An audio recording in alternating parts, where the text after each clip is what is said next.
श्याम होई गोई बिदाई तेरे आछे कामो का जोगी दे बोदाई तेरी गुरु जी राधे श्याम होई गोई बिदाई तेरे आछे कामो का जोगी दे बोदाई कमल संस्कृत विद्यालय पुरुला तेरी करो बिदाई अपने शिष्या सोग देने पोराई कमल संस्कृत विद्यालय पुरुला तेरी करो बिदाई ते गुरुजी अपने शिष्या सोग देने पोराई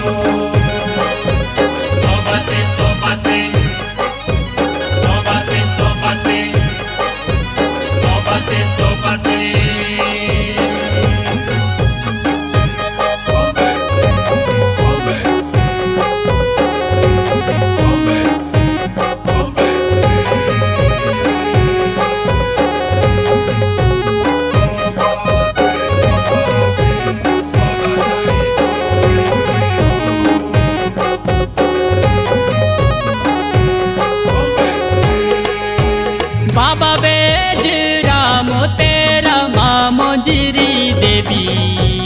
गाँव पूजेली के थातिया मटिया रखा जोनी मोतले बाबा बेज राम तेरा मामोजिरी देवी गाँव पूजेली के थातिया मटिया रखा जोनी मोतले की पढ़ाई गुरुजी पुरुला से करियो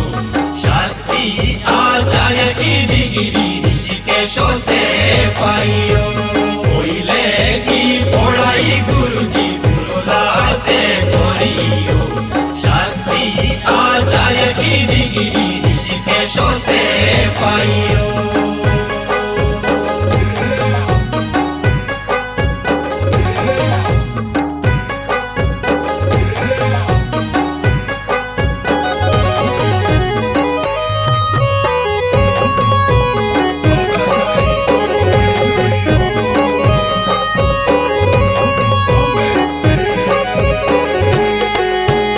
हमें गुरुजी डालो करो कर देना अभिमानो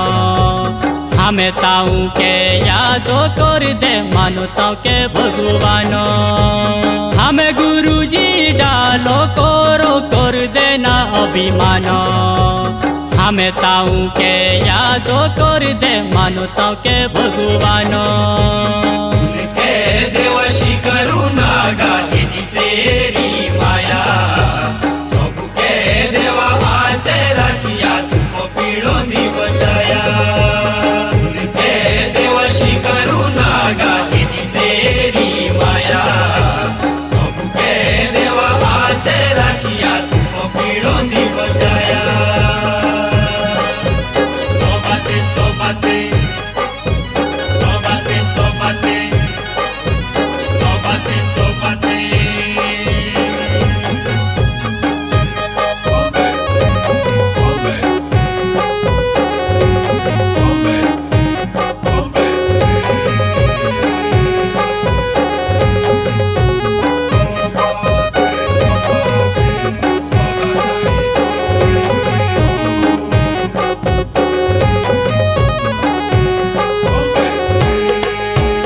ज्योतिष व्याकरण का तू परखंड विद्वानो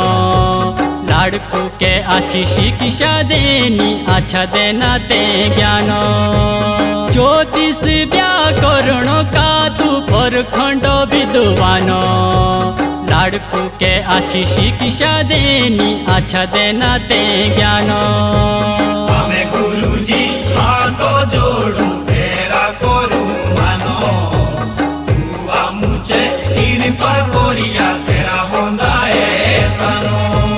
आमे गुरुजी हाथो जोड़ू तेरा करू मानो तू मुझे कृपा कोरिया तेरा होंदा सानो